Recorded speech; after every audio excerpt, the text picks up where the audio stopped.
Hi welcome to rendering knowledge. आज class आम start करवा जटिल टिश्यू। ओके, आज क्लास आम स्टार्ट करवा कौन ना जटिल टिश्यू। प्रीवियस क्लास आम सारी सारी सरल टिश्यू, आज स्टार्ट हो जटिल टिश्यू। ओके, यही प्रकार टिश्यू विभिन्न प्रकार सरल टिश्यू को नहीं गठित होता है। यही प्रकार टिश्यू विभिन्न प्रकार सरल टिश्यू को नहीं गठित होता है। तुम समस्ते जानिच सरल टिश्यू कौन। सो एठी कौन ना सरल टिश्यूर समाहार रे एक बा एकाधिक सरल टिश्यू एकाठी हेले आमे ताहाकू कौन कहबा ना जटिल टिश्यू बोली कहबा, बा सरल टिश्यू को नहीं जटिल टिश्यू गठित होता है। सब गोटे गोटे कौन सरल टिश्यू। जदि सरल टिश्यू माने एकाठी गोटे टिश्यू गठन करेंगे आमे ताहाकू कहबा जटिल टिश्यू। किंतु एठारे समस्त कोष संगठित होई गोटे कार्य संपादन करिथांती। जटिल टिश्यू साधारणतः दुई प्रकार, माने कौन ना एठी सरल टिश्यू माने एकाठी होइजिवे आ गोटे निर्दिष्ट कोष संगठन करेंगे। माने एमाने समस्ते जितेटा भी कोष रही से माने कौन करेंगे ना निर्दिष्ट गोटे कार्य ही करेंगे। माने तमर गोटे जटिल टिश्यूर उदाहरण होउची तमर आम मनीष केस रे हृत्पिंड। हृत्पिंड हूँ गोटे कौन ना जटिल टिश्यूर उदाहरण। हृत्पिंड रे कौन ना रक्त संचालन होउची। एमाने कौन गोटे निर्दिष्ट कार्य करुछंती, माने ताको संकोचन करुछंती आ प्रसारण करुछंती। ये जो कार्यटा करुछंती ये कौन ना विभिन्न सरल टिश्यू एकाठी गोटे जटिल टिश्यू तैयारी करुची। देन से जटिल टिश्यूटा कौन ना गोटे निर्दिष्ट कार्य करुची आ सेठी कौन सबुतक कोष एकाठी हुअंती। से एई पॉइंट रे एठी लिखिछि जे समस्त कोष संगठित होई गोटे कार्य संपादन करिथाय। ओके, केवल गोटे कार्य ही संपादन करिवे। ओके, संपादन माने कौन ना शेष करिवे बा निर्दिष्ट कार्यटे करि चलिथिबे, ताहले आमे ताको कौन कहबा ना जटिल टिश्यू बोली कहबा। जटिल टिश्यू साधारणतः दुई प्रकार, माने पुणी जटिल टिश्यू को तार कार्य दक्षता को लक्ष्य रखा जाई दी भाग रे विभक्त कराइछि। गोटे होची जाइलेम आ गोटे होची फ्लोएम। मु तुमको फास्ट डायग्राम देखै देछि जाइलेम कोन फ्लोएम कोन। एबे ता विषय आमे आगु पढिबा। एटा होची ए डायग्राम ते होची जाइलेम रो आ ए डायग्राम ता होची फ्लोएम रो। ओके, जाइलेम रो डायग्राम टाकू देखिकी लक्ष्य रखि दियो। एटा होची जाइलेम रो डायग्राम बा चित्र, एटा होची फ्लोएम रो डायग्राम बा चित्र। Okay, clear. ताहले एठु चित्र रो देखि दियो जे जाइलेम रे कोन कोन सब अछि। जाइलेम रे ट्रैकिड अछि, भेसल्स अछि, जाइलेम पारेनकाइमा अछि, जाइलेम फाइबर भी अछि। ताहले एटा होची ट्रैकिड, ए जिनसडा होची कोन ना ट्रैकिड। एटा होची भेसल्स। भेसल्स माने कोन वैक्यूल्स। ओके, वैक्यूल्स माने कोन फांका स्थान। तो सेटा एटा होची भेसल्स। एटा होची कोन ना जाइलेम पारेनकाइमा, माने एई आवरणटा होची xylem parenchyma. Okay, then xylem fibre. Xylem fibre माने कोन प्रोटेक्शन दिए बाहर बुटु रहिगी। तो एटा को हम पूरा पूरी कहबा जाइलेम फाइबर बोली। ए पूरा पूरीटा होची जाइलेम फाइबर, ए पूरा पूरीटा होची जाइलेम पारेनकाइमा। पूरा पूरीटा ए जो गारटा देखा होची ए गारटा पूरा पूरी होची जाइलेम पारेनकाइमा। आउ एटा होची ट्रैकिड, माने जे भेसल्स को बाहर बुटु प्रोटेक्शन दिए आमे ताको कहबा ट्रैकिड बोली। आउ भेसल्स टा कोन ना वैक्यूल गुडा को भितर जो फंपा स्थान बा खाली स्थान रहिता है जोठी पानी रहे सेटा को आमे कहबा भेसल्स बोली। ओके, देन आमे आसीबा का पाकू फ्लोएम पाकू। फ्लोएम कोन ना एटा होची तार सीप ट्यूब, तार जो विभिन्न अंशर ना एई भितरटा होची सीप ट्यूब। तापरे तार जो सीप ट्यूब बाहर जो जिनस गुड़ा रहा यही सब जो जिनस गुड़ा रहा एगुड़ा कहला कंपानियन सेल। माने एठी जो सब टिश्यू रहिले बा सेल गुड़ाक रहिले आमे ताको कहले कंपानियन सेल। सेल माने कौन, सेल माने होची कोष। ओके, सेल माने कौन, सेल माने होची कोष। क्लियर। देन एठी रहला पारेनकाइमा। किंतु एटा कौन कहबा, एटा को पारेनकाइमा कहबा फ्लोएम पारेनकाइमा। जेमती जाइलेम पारेनकाइमा कहले एठी एटा को आमे कहबा फ्लोएम पारेनकाइमा। आउ एटा होची फाइबर, एठी भी फाइबर अछि आउ ए फाइबर टाको आमे कोन कहबा phloem fibre. Okay, phloem fibre बोली कहबा। एबे आमे जटिल टिश्यू विषय रे ए जाइलेम आउ फ्लोएम विषय रे अधिक रु अधिक जानिबा आगु बुझिबा। चारि प्रकार सरल टिश्यू को नहीं जाइलेम गठित होता है। माने फास्ट कही देछि जटिल टिश्यू क्या नहीं गठित सरल टिश्यू को नहीं गठित ताहले जटिल टिश्यू को दुई भाग में विभक्त करागला गोटे हूँ जाइलेम आ गोटे हूँ फ्लोएम ताहले जो जाइलेमटा तैयारी होइछि जाइलेमटा चारोटी सरल टिश्यू को नहीं गठित होता है जाइलेमटा चारि गोटी सरल टिश्यू को नहीं गठित होता है ताहले जो सरल टिश्यू गुड़ाक तार ना कौन कौन जानिबा आगुआ कहि सारछि tracheid vessel xylem parenchyma xylem fibre okay ताले फास्ट है ट्राकिड सेकेंड है भेसल थर्ड है जाइलेम पारेनकाइमा आउ फोर्थ है जाइलेम फाइबर क्लियर देन आम आगु को जा विषय पढ़ा ट्राकिड कौन भेसेल कौन जाइलेम पारेनकाइमा कौन जाइलेम फाइबर कौन ठीक अच्छे ये सबूर गोटे गोटे सेपरेट डायग्राम दे देछि टिके डायग्राम को लक्ष्य कर दियो एटा को कहा जाए ट्राकिड बोली ये जिनसटा को कहा जाए ट्राकिड बोली आउ एटा को आमर कहा जाए भेसेल्स बोली क्लियर मु बड़ डायग्राम देखै सारछि एटी छोट छोट करी देछि आउ एटा को कहा जाए जाइलेम पारेनकाइमा तुम बड़ चित्र देखि सारछ एठी आउ टिके चित्र एथि पय दे देले तुमको जानिया को इजी हबो आउ एटा को कहा गला जाइलेम फाइबर क्लियर किंतु एगुडा को एग्जाम रे आसीबोनी बास खाली तुमको ई ट्राकिड कौन भेसेल्स कौन जाइलेम पारेनकाइमा कौन जाइलेम फाइबर कौन ए विषय रे अधिक रु अधिक खाली क्वेश्चन आसे माने क्वेश्चन कौन ना तुम ये विषय रे केते जानिछ ए डायग्राम एते आरो इंपोर्टेंट नुह ओके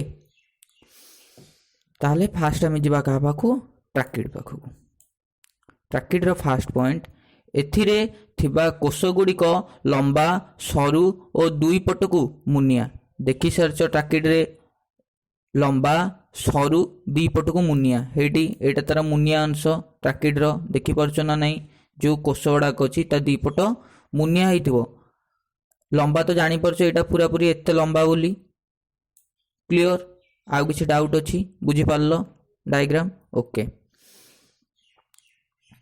एहार कोष भित्तिरे अधिक परिमाणर लिग्निन जमा होगा फल एगुड़िक दृढ़ और स्थूल होता है माने कौन ना एम जो कोष भित्ति माने कौन ना जदि गोटे जिनस चारिपटे गोटे बहिरावरण थिबो ताले आमे ताकू कहबा कोष भित्ति बोली बा तार भित्ति बोली बहिरावरण को कह जाए भित्ति बोली एई जगह रे कोन ना अधिक परिमाण रे लिग्निन रहिता है माने तार कोष भित्ति रे अधिक परिमाण रे लिग्निन जमा होता है आउ तमे आगुरु भी जानि सारछ जो जगह रे लिग्निन थिबो से जगहटा दृढ़ आउ स्थूल हो जिवो दृढ़ आउ स्थूल माने कौन दृढ़ माने होची शक्त स्थूल माने होची कौन ना गोलिया गोटे निर्दिष्ट आकार रे से सबुन्न पई रहि जिवो आउ सेथरे मोटा हबनी कि पतला हबनी क्लियर ताले से कौन जेहेतु आर कोष भितरे बहु परिमाण रे लिग्निन रहउची ट्राकिडटा कौन दृढ़ हो जाउची आउ स्थूल हो जाउची माने शक्त हो जाउची क्लियर माने गोटे निर्दिष्ट आकार पाई जाउची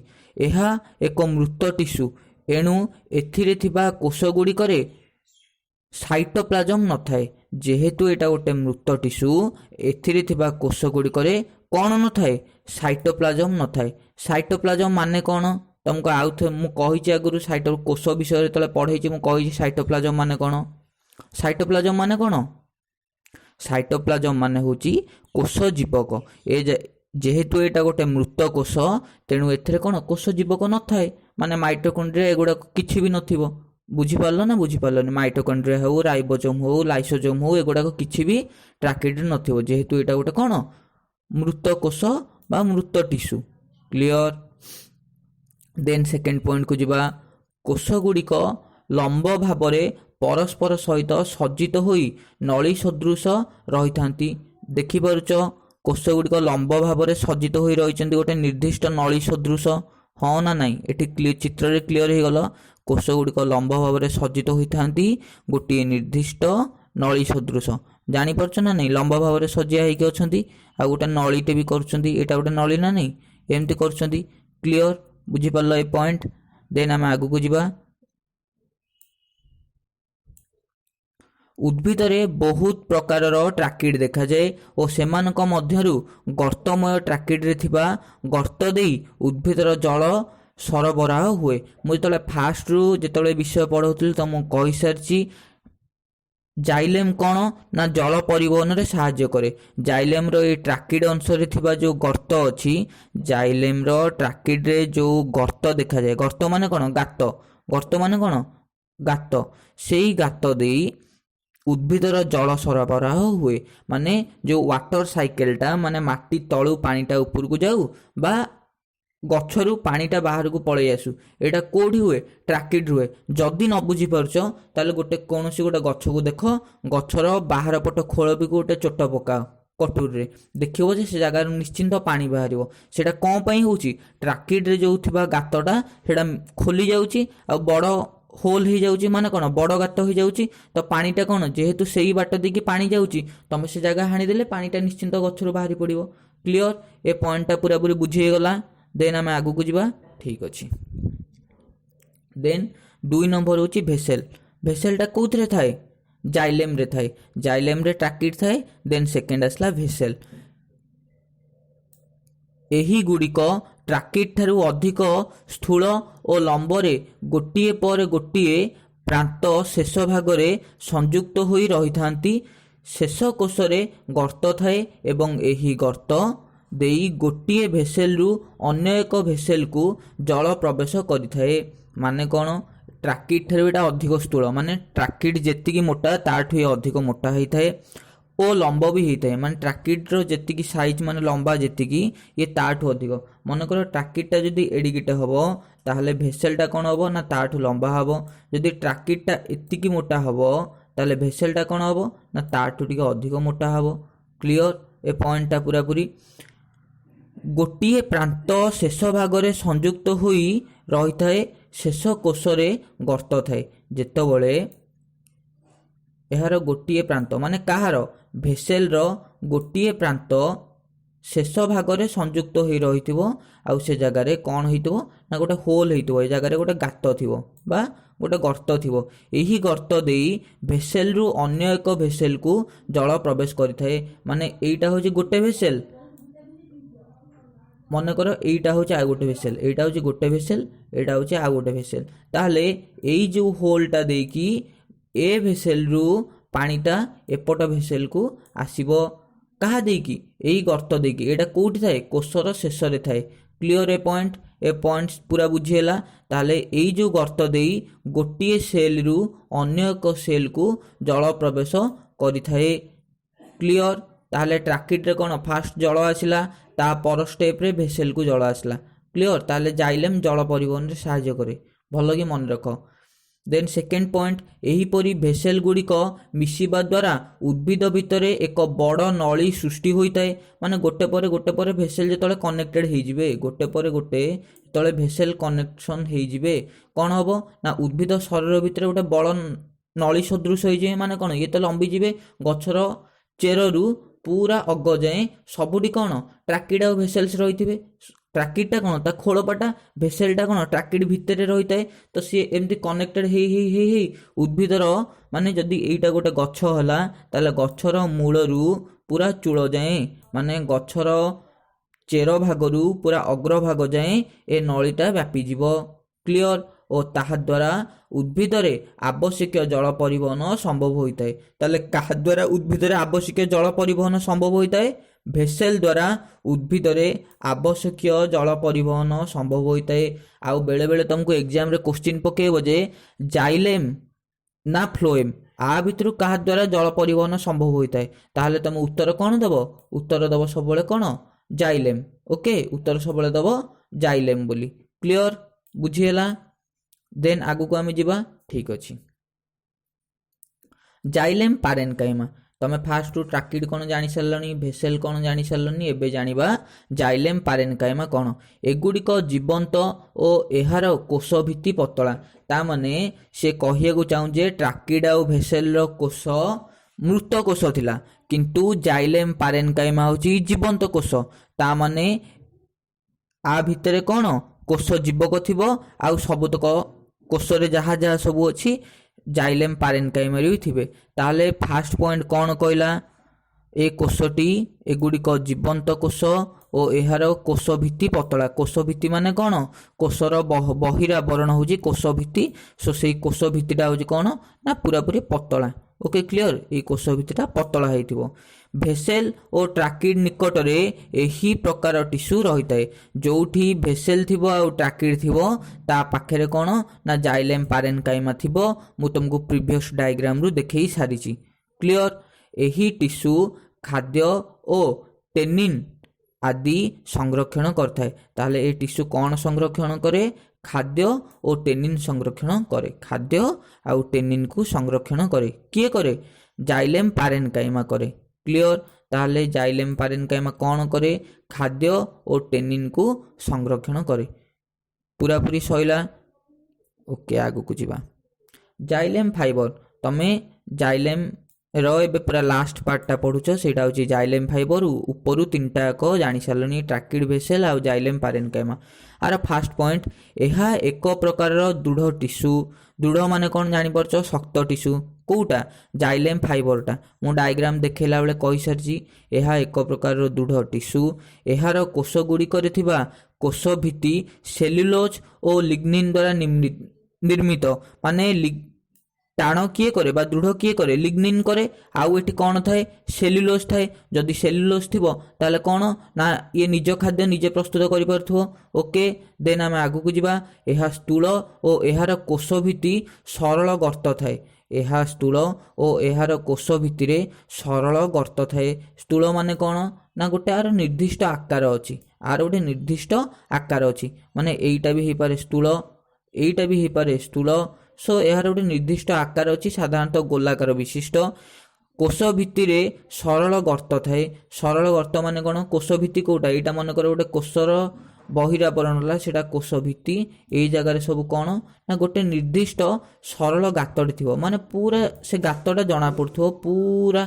इजी रे से बाट दे किसी भी जिनस जापर ताले गर्तर काम कौन यही प्रकार टिश्यूर कोषाभ्यंतर अत्यंत अणओसारिया अत्यंत अणओसारिया कोष आभ्यंतर माने कौन कोष भितर जहाँ थिबो सेटा को आमे कहबा कोष आभ्यंतर एई भितर जो गर्तटा थिबो एटा पूरा कौन ना अणओसारिया माने एटा पूरा पूरी पतला हेतो जेउटा भी गर्त थिबो का सहित कनेक्टेड हेतिबो कोष भितर जो गातटा अछि ता सहित कनेक्टेड हेतिबो एटार ओसार अधिक नु माने एटा भलो कि देखै दोछि एटा होछि गोटे सेल हला ताहले एठियार कौन ना कोष भितर गोटे गर्त थिबो एई जो गर्त सहित आमर कोष आभ्यंतर कनेक्शन हेतिबो से जो कनेक्शनटा हेतिबो सेटा पूरा पूरी अणओसारिया माने तार गोटे निर्दिष्ट ओसार नथिबो पूरा पूरी पतला हेकि जाइथिबो ओके जोटा को आमर कहउछ विड्थ बोली विड्थ माने कोन ओसार ओके विड्थ माने होची ओसार लेंथ माने होची लंब क्लियर ताले आर विड्थटा कोन ना पूरा पतला हेतिबो किंतु लेंथटा अधिक हेतिबो एही टिश्यू उद्भिद को यांत्रिक शक्ति जोगाई थाए एही टिश्यू उद्भिद को यांत्रिक शक्ति जोगाई थाए माने जेहेतु एटी सेल्युलोज अछि जेहेतु एटी सेल्युलोज अछि तेणु यह उद्भिद को यांत्रिक शक्ति जोगाउछि माने खाद्य तैयारी करिवारे सहाय्य करछि ओके पूरा पूरी क्लियर हैला जाइलेम एबे हमें फ्लोएम को जिबा ठीक अछि एबे हमें फ्लोएम को जिबा फ्लोएम चारि प्रकार टिश्यू को नहीं गठित ओके फ्लोएम जो चारि प्रकार टिश्यू को नहीं गठित सेटा भी सरल टिश्यू ताले जाइलेम चारि प्रकार टिश्यू को नहीं गठित आउ फ्लोएम मध्य चारि प्रकार टिश्यू को नहीं गठित आउ फ्लोएम काहार गोटे अंश जटिल टिश्यूर गोटे अंश होची फ्लोएम जटिल टिश्यू को दी भाग विभक्त कराई जाइलेम आउ फ्लोएम देन आमे आसिले फ्लोएम पाखक जाइलेम सरीगला एबे आमे पढुचे फ्लोएम ताले जो फ्लोएम चारोटी टिश्यू को नहीं गठित होची फास्ट होची कौन ना सीप ट्यूब सेकेंड होची कंपानियन सेल बा कंपानियन कोष थर्ड होची फ्लोएम पारेन्काइमा फोर्थ होची phloem fibre okay clear xylem रे पारेन्काइमा थिले ताको जाइलेम पारेन्काइमा आ फ्लोएम रे पारेन्काइमा थिले ताको फ्लोएम पारेन्काइमा कहबा जाइलेम रे फाइबर थिले ताको जाइलेम फाइबर कहबा फ्लोएम रे फाइबर थिले ताको फ्लोएम फाइबर कहबा ए जाय पूरा पूरी क्लियर अछि ओके एबे हमें सीप ट्यूब पाखु जिबा तो एठी तार आगो डायग्राम देतला क्लियर एटा होची सीप प्लेट एटा होची सीप ट्यूब ए डायग्रामटा जो पूरा पूरी एटा होची फ्लोएम रो डायग्राम ए डायग्रामटा पूरा पूरी कहारो ना फ्लोएम रो डायग्राम क्लियर तो एटा होची कोन ना सीप ट्यूब बा सीप प्लेट एटा होची सीप रो ट्यूबटा ओके एटा विषय रे हम पाठ पढिबा देन कंपानियन सेल क्लियर এই जो जिनसटा एटा हूँ कौन ना सिप ट्यूब ये जो जिनसटा अच्छी एटा हूँ सिप्र प्लेट एटा हूँ सिप्र आ देहरे सिप ट्यूब्र सब एलिमेंट रही है और यहाँ को आम कही सिप ट्यूब बोली এই सिप ट्यूब्र बाहर यहाँ को आम कही कंपानियन सेल बा कंपानियन कोष क्लियर एबे आम आगु को जीवा सिप ट्यूब पाखक सिप ट्यूब्र फास्ट पॉइंट को देख एगुड़िक लंब भाव उपरकू उपर जोड़ी होई अनेक धाड़ी रे सज्जित होई रहितांती एगुड़िकर अनुप्रस्थ कोषभित्ति मुनिया बा कोणाकार होई रही थाए ताहले भल कि देख एटा को आम कौन कहले सिप ट्यूब बोली कहले ये डायग्रामटा छोट अच्छी तो बड़ डायग्रामटा को देख आम यही जिनसटा को देख भल कि आम यही जिनसटा को कहे सिप ट्यूब एटा कौन ना थाक थाक हो रही थाए एटा गोटे सिप ट्यूब एटा भी गोटे सिप ट्यूब एटा भी गोटे सिप ट्यूब ऊपर को ऊपर थाक हो रही थाए क्लियर हो गला ए पॉइंटटा देन एगुड़िकर अनुप्रस्थ कोषभित्ति मुनिया बा कोणाकार हो रही थाए एगुड़िक अनुप्रस्थ कोषभित्ति मुनिया बा कोणाकार हो रही थाए क्लियर एगुड़ाक मुनिया हो रही ना कोणाकार हो रही एगुड़ाक अनुप्रस्थ कोषभित्ति जदि न बुझीपारछ ये देखी दियो यहाँ साधारणतः गोटे निर्दिष्ट कोणाकार हो रही थाए युवाक गोटे कोण भाया होगी रही आउ अनुप्रस्थ माने कौन 90 डिग्री ही रही थाए क्लियर ए पॉइंट पूरा पूरी देन आगु को जीवा देन सिप ट्यूब्र सेकेंड पॉइंट एथिरे अनेक गोलाकार छिद्र थाए एथिरे अनेक गोलाकार छिद्र थाए एठी तार डायग्राम अछि आरी भितर ही अनेक गोलाकार छिद्र रही थाए हैला ए डायग्राम रे भल कि देखैनी मु सेटा कहि दउची किंतु से छिद्र रो एठी देखै दैछि डायग्राम एहार कोषभित्ति स्थूल ओ धार रे कोष जीवक थाए यार कोषभित्तिटा स्थूल कोषभित्ति कौन जानी परछ एई जो चारिपटरे जोटा अछि आमे एटा को कहूचे कोषभित्ति बोली ओके क्लियर एटा को आमे कोन कहूचे कोषभित्ति बोली कहूचे कार सिप ट्यूब रो कोषभित्ति बोली कहूचे एही प्रकार कोष रे नेस्टी न थाए तमे भी देखि परनो जे एठी नेस्टी अछि बोली एठी नेस्टी अछि कि एठी नेस्टी नाही ताले एटा को टाइप रो कोष हबो एटा को प्रकार कोष प्रोकैरियोटिक सेल एटा को आमे कहबा प्रोकैरियोटिक सेल जोटी नेस्टी देखा जीवो नाही बा नेस्टी न थाए आमे ताको कहूचे प्रोकैरियोटिक जोटी नेस्टी थिबो आमे ताको कहूचे eukaryotic okay clear A point ताले सिप ट्यूबटा कोन प्रोकैरियोटिक सल्ला एही सिप ट्यूब देई खाद्य पदार्थ उद्भिदर विभिन्न अंश को जाए मु प्रथम कही सारी जे जाइलेम उद्भिदर जाइलेम थाए जल परिवहन पई आ फ्लोएम थाए खाद्य परिवहन पई तो सिप ट्यूब कौन करे ना सिप ट्यूब होची फ्लोएम रो गोटे अंश सो एठी सिप ट्यूब कौन करे ना उद्भिदर खाद्य पदार्थर विभिन्न स्थान को पठाई थाए माने खाद्य पदार्थटा को गोटे स्थान रु आ गोटे स्थान को पठाई थाए सो से पॉइंट एठी एया ही कहिची एही सिप ट्यूब देई खाद्य पदार्थ उद्भिदर विभिन्न अंश को जाई थाए ताले कहा देई जाई थाए सिप ट्यूब देई जाई थाए क्लियर देन सिप ट्यूब पर हम कहा पक्कू जीवा कंपानियन सेल पक्कू ओके फ्लोएम रो सेकंड पार्ट होची कंपानियन सेल एगुड़िक लंबा क्षुद्र तथा अणओसारिया और सिप ट्यूब सहित घनिष्ठ भाव में जड़ित ताले तमे जानिछ जे एटा होची कोन कंपानियन सेल एटा गोटे कंपानियन सेल एटा भी गोटे कंपानियन सेल आउ एई जिंसटा जो होची एई जिंसटा कोन एई जिंसटा पूरा पूरी होची कोन सिप ट्यूब एटा से फास्ट पॉइंट से कथा कहला जे एगुड़िक साधारणतः अणओसारिया आर गोटे निर्दिष्ट ओसार नहीं किंतु सिप ट्यूब रो केते ओसार अछि आर गोटे निर्दिष्ट ओसार नहीं ओसार माने कोन विड्थ ओसार माने कोन विड्थ हैला तो ताले एटा सेकेंड रे कहूची एटा सिप ट्यूब सहित घनिष्ठ भाव में जड़ित एठी देखो एटा सिप ट्यूब को पूरा पूरी लागिची एटा होची कंपानियन सेलटा हमर सिप ट्यूब को पूरा पूरी लागिची एठी भी लागिची सेकेंड रे भी लागिची तो सबुठी भी एमते लागिथिबो क्लियर एहा रो कोष जीवक घन और न्यष्टि स्पष्ट एठी तमे न्यष्टिटा देखि परछो एई जो कला बिंदु भलिया हेची एटा होची तारो न्यष्टि ये जो कला कला बिंदु भाया एटा तार नेस्टी आउ थे भल कि देख एठी जो कला कला बिंदु होता हूँ तार कौन नेस्टी किंतु सिप ट्यूब रे नेस्टी न थाए किंतु कंपानियन सेल रे नेस्टी थाए ताले एटा कौन यूकैरियोटिक सेल क्लियर कार्य दक्षता ପାଇଁ ସିପ୍ ଟ୍ୟୁବ୍ ଓ କମ୍ପାନିଅନ୍ ସେଲ୍ ପରସ୍ପର ନିର୍ଭରଶୀଳ ଓ ଏମାନେ ମିଶି ଉଦ୍ଭିଦର ବିଭିନ୍ନ ଅଙ୍ଗକୁ ଖାଦ୍ୟ ପ୍ରେରଣ କରନ୍ତି। ତାହେଲେ ସିପ୍ ଟ୍ୟୁବ୍ ବି ଖାଦ୍ୟ ପ୍ରେରଣ କରେ ଆଉ କମ୍ପାନିଅନ୍ ସେଲ୍ ବି ଖାଦ୍ୟ ପ୍ରେରଣ ହିଁ କରେ। ତ କାହିଁକି ନା ଫ୍ଲୋଏମ୍ର ମୁଖ୍ୟ କାମ ହେଉଛି ଉଦ୍ଭିଦର ବିଭିନ୍ନ ଅଂଶକୁ ଖାଦ୍ୟ ପ୍ରେରଣ କରିବା। ଓକେ, ପଏଣ୍ଟ ପୁରାପୁରି କ୍ଲିଅର ହେଇଗଲା। କମ୍ପାନିଅନ୍ ସେଲ୍ ପରେ ଆମେ ଯିବା ଫ୍ଲୋଏମ୍ ପାରେନକାଇମା ପାଖକୁ। ଓକେ, ଫ୍ଲୋଏମ୍ ପାରେନକାଇମା ସିପ୍ ଟ୍ୟୁବ୍ ଓ କମ୍ପାନିଅନ୍ ସେଲ୍ ସହିତ ପାରେନକାଇମା ଲାଗି ରହିଥାଏ। ସିପ୍ ଟ୍ୟୁବ୍ ଆଉ କମ୍ପାନିଅନ୍ ସେଲ୍ ସହିତ ପାରେନକାଇମା ଲାଗି ରହିଥାଏ। କ୍ଲିଅର? ଏମାନଙ୍କର କୋଷ ଜୀବକ ସ୍ପଷ୍ଟ ଓ କୋଷ ଭିତ୍ତି ପତଳା। ଏହି ପ୍ରକାର ଟିସ୍ୟୁକୁ ଫ୍ଲୋଏମ୍ ପାରେନକାଇମା ବୋଲି କୁହାଯାଏ। ତା ମାନେ କ'ଣ ସେ କହୁଛି, ଏଇଟାକୁ ଦେଖ, ଏଇଟା ହେଉଛି ଯଦି ଗୋଟେ ସିପ୍ ଟ୍ୟୁବ୍ ହବ। କ୍ଲିଅର? ସିପ୍ ଟ୍ୟୁବ୍କୁ ଲାଗିକି କିଏ ଥିବ? ପାରେନକାଇମା ସେଲ୍ ଥିବ। ଏଠି ତାର କ'ଣ ପାରେନକାଇମା ସେଲ୍ର ନ୍ୟଷ୍ଟି, କିନ୍ତୁ ସିପ୍ ଟ୍ୟୁବ୍ର ନ୍ୟଷ୍ଟି ନଥାଏ, ପାରେନକାଇମା ସେଲ୍ର ନ୍ୟଷ୍ଟି ଥାଏ।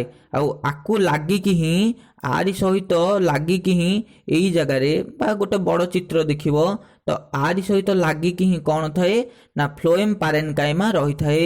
କ୍ଲିଅର ଏ ପଏଣ୍ଟ? ଏଇ ଯେଉଁ ଫ୍ଲୋଏମ୍ ପାରେନକାଇମାର କୋଷ ଜୀବକ ସ୍ପଷ୍ଟ, ମାନେ କୋଷ ଜୀବକ ଥାଏ ଆଉ ଆମେ ଦେଖିପାରୁ। କ୍ଲିଅର? ଆଉ କୋଷ ଭିତ୍ତି ପତଳା, ମାନେ କୋଷର ବହିରାବରଣଟା ପତଳା ହେଇଥିବ। ଏ ପଏଣ୍ଟ ପୁରାପୁରି କ୍ଲିଅର ହେଇଗଲା। କୋଷ ଜୀବକ ସ୍ପଷ୍ଟ ଓ କୋଷ ଭିତ୍ତି ପତଳା ହୋଇଥାଏ। କ୍ଲିଅର? ଆଉ ନ୍ୟଷ୍ଟି ବି ଥାଏ। ଏହି ପ୍ରକାର ଟିସ୍ୟୁ ଫ୍ଲୋଏମ୍ ପାରେନକାଇମା କୁହାଯାଏ। ତାହେଲେ ଏହି ପ୍ରକାର ଟିସ୍ୟୁକୁ ଆମେ କ'ଣ କହିବା? ଫ୍ଲୋଏମ୍ ପାରେନକାଇମା ବୋଲି କହିବା। କେଉଁ ପ୍ରକାର ଟିସ୍ୟୁକୁ? ଯେଉଁ ଟିସ୍ୟୁ ଲାଗିଥିବ ସିପ୍ ଟ୍ୟୁବ୍କୁ ଆଉ କମ୍ପାନିଅନ୍ ସେଲ୍କୁ। ଯେଉଁ ଟିସ୍ୟୁ ଲାଗିଥିବ ସିପ୍ ଟ୍ୟୁବ୍କୁ ଆଉ କମ୍ପାନିଅନ୍ ସେଲ୍କୁ, ଆଉ ତାର କୋଷ ଜୀବକ ସ୍ପଷ୍ଟ ହେଇଥିବ ଆଉ କୋଷ ଭିତ୍ତିଟା ପତଳା ହେଇଥିବ, ଆକୁ ଆମେ କହିବା ଫ୍ଲୋଏମ୍ ପାରେନକାଇମା। ଦେନ୍ ଏହି ଟିସ୍ୟୁ ଖାଦ୍ୟ ସଂରକ୍ଷଣ ଓ ଖାଦ୍ୟ ପ୍ରେରଣରେ ସାହାଯ୍ୟ କରେ। ତାହେଲେ ଫ୍ଲୋଏମ୍ ପାରେନକାଇମା କ'ଣ କରେ? ଖାଦ୍ୟକୁ ସଂଗ୍ରହ କରେ। ସଂରକ୍ଷଣ ମାନେ କ'ଣ? ଖାଦ୍ୟକୁ ସଂଗ୍ରହ କରିବ ଆଉ ଖାଦ୍ୟକୁ ପ୍ରେରଣ କରିବ। ଖାଦ୍ୟକୁ ପ୍ରେରଣ କାହା ସାହାଯ୍ୟରେ କରିବ?